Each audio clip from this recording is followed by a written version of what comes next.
लगभग 663 ईस्वी में जन्मे राजा दाहिर ब्राह्मण वंश से संबंधित थे, जिसने पीढ़ियों से सिंध पर शासन किया था। उनका राज्य विशाल था, जो अब पाकिस्तान के कुछ हिस्सों तक फैला हुआ था, और अफगानिस्तान व बलूचिस्तान के कुछ इलाकों पर भी उनका प्रभाव था। दाहिर एक शक्तिशाली और साहसी शासक के रूप में जाने जाते थे, जो अपनी भूमि और अपने लोगों की रक्षा के लिए गहराई से प्रतिबद्ध थे। वे बढ़ते बाहरी दबाव के समय में प्रतिरोध का प्रतीक थे। अरब सागर के पार शक्तिशाली उमैयद खिलाफत तेजी से विस्तार कर रही थी।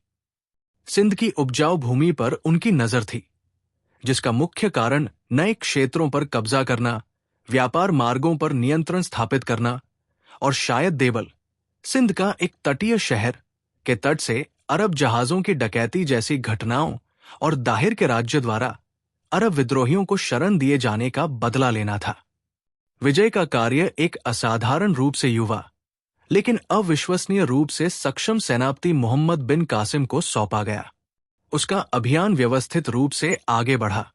सबसे पहले महत्वपूर्ण बंदरगाह शहर देवल पर कब्जा किया, फिर निरुन और सहवान जैसे शहरों पर कब्जा करने के लिए अंतर्देशीय चला गया।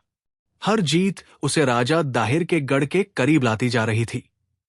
अंतिम टकराव के लिए मंच तैयार था।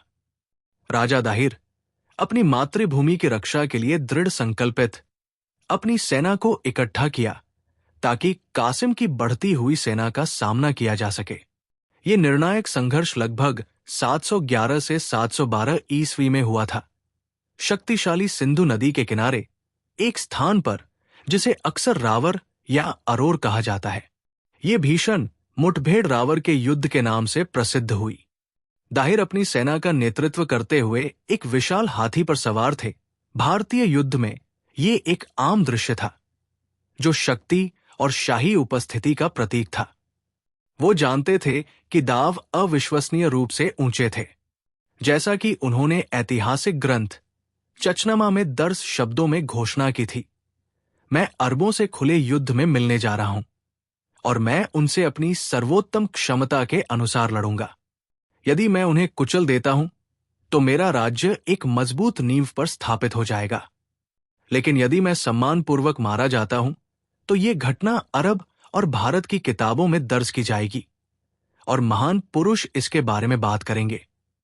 ये सिर्फ एक लड़ाई नहीं थी, ये उनके अटूट संकल्प का प्रमाण था। युद्ध जारी रहा, लेकिन भाग्य ने, जैसा कि अक्सर होता है, एक क्रूर मोड़ लिया। एक ज्वलनशील तीर या प्रक्षेपण, जिसे फायरबॉल भी कहा गया है, दाहिर के हाथी को लगा, जिससे घबराया हुआ जानवर भाग खड़ा हुआ।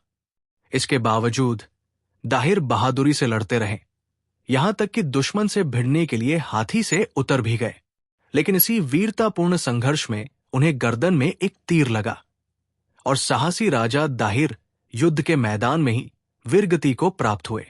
उनकी मृत्यु एक जबरदस्त झटका था।